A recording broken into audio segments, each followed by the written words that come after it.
प्रिय विद्यार्थियों नमस्कार। हमारे यूट्यूब चैनल आकृष्ट क्लासेस में आपका स्वागत है। आज हम अभ्यास 7.2 को पढ़ाएंगे। बालाजी प्रकाशन गणित कक्षा 10 की है।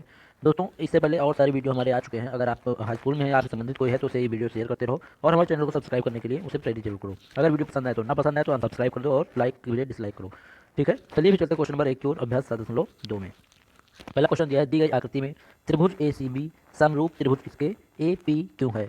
यदि बी सी बराबर 8 सेंटीमीटर, पी क्यू बराबर 4 सेंटीमीटर, बी ए बराबर 6.5 सेंटीमीटर तथा क्या भैया तथा ये आपका दिया हुआ है ए पी बराबर कितना, ए पी बराबर दिया है 2.8 सेंटीमीटर, तो सी ए व ए क्यू का मान ज्ञात कीजिए। किसका, सी ए व ए क्यू का मान। कोई दिक्कत नहीं होना चाहिए भैया। ये आपका चित्र दिया हुआ है, इसमें आपको ये दे रखा है 6.5, ये दे रखा है 2.8, ये दे रखा है आपका 4 और ये दे रखा है आपका 8। कोई दिक्कत नहीं, इसमें आपको क्या है, ये सारी वैल्यू दी हुई है और आपको एक चीज़ दे रखा है कि त्रिभुज ए सी बी का मतलब ये चीज़ हो गया, ए सी बी का मतलब ये चीज़, और आपको ए पी क्यू का मतलब ये त्रिभुज। ये दोनों त्रिभुज आपस में क्या है, पहले समरूप है। समरूप होने का मतलब ये होता है कि इनके जो अनुपात होंगे भैया ये आपस में क्या होंगे, बराबर होंगे। मतलब A C upon A P equal to C B upon P Q equal to A B upon A Q. अगर भैया जब भी दो त्रिभुज आपस में क्या हो, समरूप हो, तो उन दोनों त्रिभुजों के संगत भुजाओं का अनुपात हमेशा आपस में क्या होता है, बराबर होता है। क्या होता है भैया, बराबर होता है।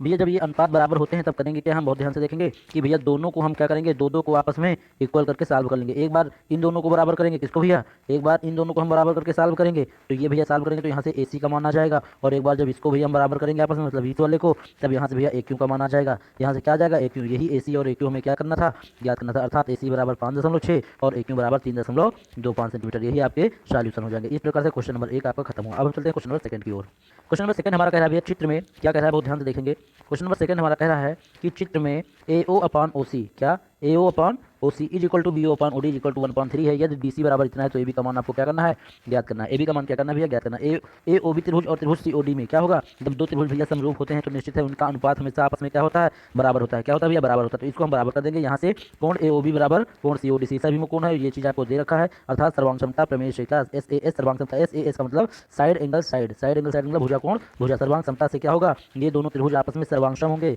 या फिर कह सकते हैं समरूप होंगे।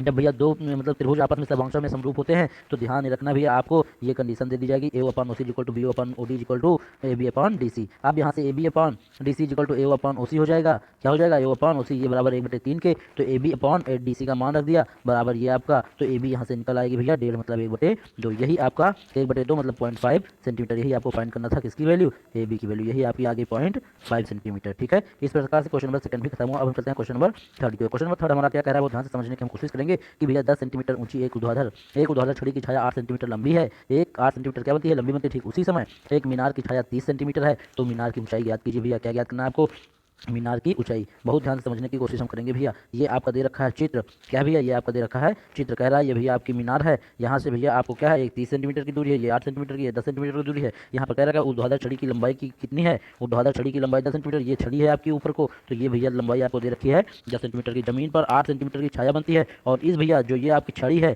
इस छड़ी की आपको लंबाई मतलब इसकी जो है छाया दे रखी है आपको 8 सेंटीमीटर। ये भैया छड़ी है, इसकी छाया 8 सेंटीमीटर है जो कि जमीन पर है। माना कि मीनार की ऊंचाई क्या है, एच। इस वाली की ऊंचाई क्या है, यह मीनार, इसकी ऊंचाई हमने क्या मान लिया भैया, एच। मीनार की छाया कितनी बन रही है भैया, 30 सेंटीमीटर, तो यहाँ से यहाँ तक की लंबाई कितनी हो गई, 30 सेंटीमीटर। अब भी हम दो त्रिभुज ले लेंगे, ए बी डी और डी सी ई, मतलब ए बी डी और डी सी ई। डी ई सी का मतलब एक ये वाला त्रिभुज लेंगे और एक भैया बड़ा सा ये वाला त्रिभुज लेंगे। इन दोनों त्रिभुजों में देखेंगे कोण ए बी डी और ई सी डी क्या है, आपस में बराबर है, मतलब कोण डी बराबर कोण डी हो जाएगी। जब इन दोनों में कोण डी आपका कॉमन है भैया, ये तो निश्चित है कि अगर ये बड़ा वाला त्रिभुज लोगे तब भी ये कोण आ रहा है, छोटा वाला लोगे तब भी ये कोण, तो ये कोण जो डी है वो तो दोनों में कॉमन है ही। इसका मतलब ये हुआ कि समरूपता एंगल कसौटी द्वारा, मतलब कोण सर्वांग क्षमता से ये दोनों त्रिभुज आपस में क्या होंगे, समरूप होंगे। क्या होंगे भैया, समरूप। अगर दो त्रिभुज आपस में समरूप होते हैं तो उनकी संगत भुजाओं के अनुपात आपस में क्या होते हैं भैया, बराबर होते हैं। यही सर्वांग क्षमता या समरूपता का जो कसौटी है, यही आप लगाओगे। और यहाँ से ए बी की वैल्यू आप एच मान रखे हो तो एच रख दिया, और ई सी की वैल्यू आपको 10 दे रखा है, ई सी की वैल्यू कितना भी है 10 यहाँ रख दिया। बी डी की वैल्यू आपको भैया 30 दे रखा है, और भैया बचा क्या, ये बी डी है, इसकी वैल्यू आपको कितना दे रखा है 30, और इसके बाद सी डी की वैल्यू आपको भैया 8 दिया हुआ है ये। अब इन सारी वैल्यूज को आपने क्या किया, सॉल्व किया, तो एच बराबर कितना आ गया आपका 37.5 सेंटीमीटर। कितना आ गया भैया, 37.5 सेंटीमीटर। यही आपका फाइनल सॉल्यूशन हुआ। इस प्रकार से क्वेश्चन नंबर थर्ड भी आपका खत्म हुआ। अब हम चलते हैं क्वेश्चन नंबर 4 की ओर। क्वेश्चन नंबर 4 हमारा कह रहा है भैया, बहुत ध्यान समझने की कोशिश करेंगे कि एक समकोण त्रिभुज की भुजाएं ए बी व सी है, मतलब ए बी व सी है। कर्ण पर एक ऊंचाई x सेंटीमीटर है, एक ऊंचाई कितना है x है, तो सिद्ध कीजिए कि ए बी बराबर सी एक्स। आपको मेन पॉइंट ये ध्यान देना है कि ए बी बराबर सी एक्स आपको सिद्ध करना दिया है। आपको ए सी बराबर बी और वह बी सी बराबर ए, और ए बी बराबर सी और सी डी बराबर एक्स। ये भैया आपका त्रिभुज दिया हुआ है, ये आपका फिगर बनेगा। यहाँ पर ए बी सी त्रिभुज हुआ, बी सी डी त्रिभुज में अब ये कौन जो बी सी ए है, बी सी ए का मतलब ये हुआ भैया बी सी नहीं सॉरी बी सी और ए मतलब ये वाला कोण आपका जो है सी डी बी के मतलब ये हुआ सी डी और बी मतलब ये वाला कोण, ठीक है। ये दोनों कोण आपस में क्या है, बराबर है, मतलब 90 डिग्री के हैं। कितने के हैं भैया, 90 डिग्री के हैं। प्रत्येक कोण जब 90 डिग्री का है तो कोण कोण सर्वांग समता कसौटी द्वारा एंगल एंगल समरूपता कसौटी से ये दोनों त्रिभुज आपस में क्या हो जाएंगे, समरूप। और जैसे दो त्रिभुज भैया आपस में समरूप होते हैं तो उनकी संगत भुजाओं का अनुपात आपस में बराबर होता है, ये आपका समरूपता कसौटी कहती है। आप इन दोनों की वैल्यू का पुट करेंगे X upon H upon X equal to C upon A, तो यहाँ पर भैया आप क्रॉस मल्टीप्लाई जैसे करा दोगे, क्या करा दोगे भैया, क्रॉस मल्टीप्लाई, तो ए बी बराबर सी एक्स आपका आ जाएगा। यही आपको क्या करना था, प्रूव करना था, यही आपको क्या करना था भैया, सिद्ध करना था। इस प्रकार से क्वेश्चन नंबर 4 भी आपका खत्म हुआ। अब चलते हैं क्वेश्चन नंबर 5 की ओर। क्वेश्चन नंबर 5 आपका कह रहा है कि भैया दी गई आकृति में कोण ए बराबर सी ई डी है, तो सिद्ध कीजिए कि त्रिभुज सी ए बी समरूप है त्रिभुज सी ई डी के, तथा x का मान भी आप क्या क्या याद कीजिए भैया, ये आपका दिया है क्या, त्रिभुज दे रखा है भैया, इसमें कोण ए बराबर सी ई डी के, त्रिभुज ई डी सी में ई सी का वर्ग बराबर डी सी का वर्ग प्लस ई डी ई का स्क्वायर, ये भैया क्या लगा दिया मैंने, ये भैया आपको लगा दिया पाइथागोरस का प्रमेय, क्या लगा दिया भैया, पाइथागोरस की प्रमेय। और पाइथागोरस की प्रमेय जब हम सॉल्व करेंगे तो यहाँ पर भैया x की वैल्यू आ जाएगी 6। जैसे x की वैल्यू आ गई, आपको x का मान भी याद करना था, तो x की वैल्यू आ गई तो हम करेंगे क्या भैया, आगे आप करेंगे क्या, बहुत ध्यान समझने की कोशिश करना भैया।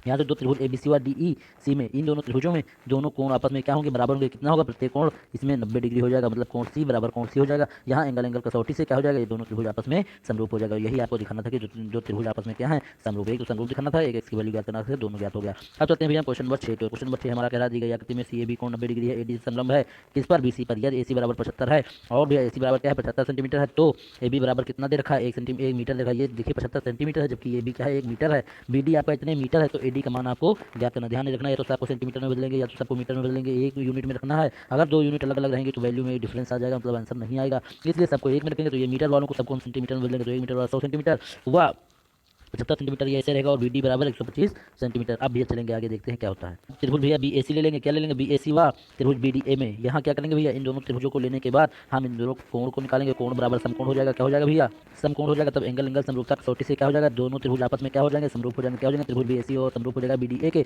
तब जब भी समरूप होते हैं दो त्रिभुज तो उनकी संगत भुजाओं का अनुपात आपस में क्या होता है, बराबर होता है। यहाँ पर बी ए की वैल्यू 100 रखेंगे, बी डी की वैल्यू 125, ए सी की वैल्यू 75 व ए डी की वैल्यू हमें निकालना है, तो ए डी इक्वल टू निकालेंगे क्या भैया, 25 से 125 को 100 को 125 से काटेंगे, 25 को 100 और 25 पंचे 125, 4/5 आएगा भैया, कितना आएगा 4/5, ये बराबर किसके 75 के, और बटे का एडी बनेगा, बटे का एडी बनेगा। अब भैया इसका क्रॉस मल्टीप्लाई करा लेंगे, जब क्रॉस मल्टीप्लाई कराएंगे तो एडी बराबर कितना आ जाएगा, एडी बराबर 93.75 सेंटीमीटर आ जाएगा। यही आपको ज्ञात करना था भैया। इस प्रकार से क्वेश्चन नंबर 6 भी आपका क्या हुआ, खत्म हुआ। अब हम चलते हैं क्वेश्चन नंबर 7 की ओर। क्वेश्चन नंबर 7 हमारा कह रहा है कि दी गई आकृति में यदि ए बी लंब है किस पर, बी सी पर तथा डी ई लंब है ए सी पर, तो सिद्ध कीजिए कि ये दोनों त्रिभुज आपस में क्या है, समरूप है। भैया दोनों त्रिभुज समरूप दिखाने के लिए ध्यान रखना है कि त्रिभुज ए बी सी व ए ई डी में एक कोण दिखा दिए 90 डिग्री और दूसरा कोण भैया एंगल समान दिखा दिए कि दो कोण के आपस में समान है, अतः एंगल एंगल समरूपता कसौटी से दोनों त्रिभुज को हम क्या कर देंगे, समरूप। यही हमें क्या करना था भैया, सिद्ध करना था। इस प्रकार से क्वेश्चन नंबर 7 भी आपका सिद्ध हुआ। क्वेश्चन नंबर 8 की ओर हम चलते हैं। क्वेश्चन नंबर 8 आपका कह रहा है कि दी गई आकृति में यदि कोण ए बराबर कोण सी है तो सिद्ध कीजिए दोनों त्रिभुज आपस में समरूप है। ये दोनों त्रिभुज भैया आपस में क्या है, समरूप है। यही आपको दिखाना है। दिया भैया कोण ए बराबर कोण सी बराबर 90 डिग्री, क्योंकि ये भैया 90 है और ये भी आपका क्या है 90 है, और एक कोण दो कोण के क्या है बराबर, कोण एक बराबर कोण दो के, क्योंकि ये भैया क्या है शीर्षाभिमुख कोण है। जो भैया दो एंगल आपस में बराबर हो जाए तो उन दोनों त्रिभुजों में दोनों त्रिभुज आपस में क्या होते हैं, समरूप होते हैं। समरूप होते हैं तो उनकी संगत भुजाओं का अनुपात आपस में बराबर होगा। जब संगत भुजाओं का अनुपात आपस में बराबर होगा तो भैया एस ए एस समरूपता कसौटी द्वारा क्या करेंगे, एस ए एस समरूपता कसौटी मतलब भुजा कोण भुजा समरूपता कसौटी द्वारा तीन चीजें हम आपस में बराबर कर लिए भैया। दो कोण आपस में बराबर हो गए। अब भैया क्या आता है, ये दोनों त्रिभुज आपस में क्या होंगे, समरूप होंगे यार, समरूप होंगे। इसका मतलब ये हुआ, यही आपको सिद्ध करना था। इस प्रकार से क्वेश्चन नंबर 8 भी आपका खत्म हो। यहीं पर इस वीडियो को विराम देते हैं। क्वेश्चन नंबर 9 से लेकर और आगे के सभी क्वेश्चन आपको अगली वीडियो में मिलेंगे। अगर वीडियो पसंद आ रही है तो लाइक शेयर और सब्सक्राइब करते रहो चैनल को, और आगे की वीडियो पाने के लिए जो है हमसे कॉन्टैक्ट रखिए। जो भी दिक्कत होगी हम आपको सॉल्व करके देते रहेंगे। Thanks for watching this.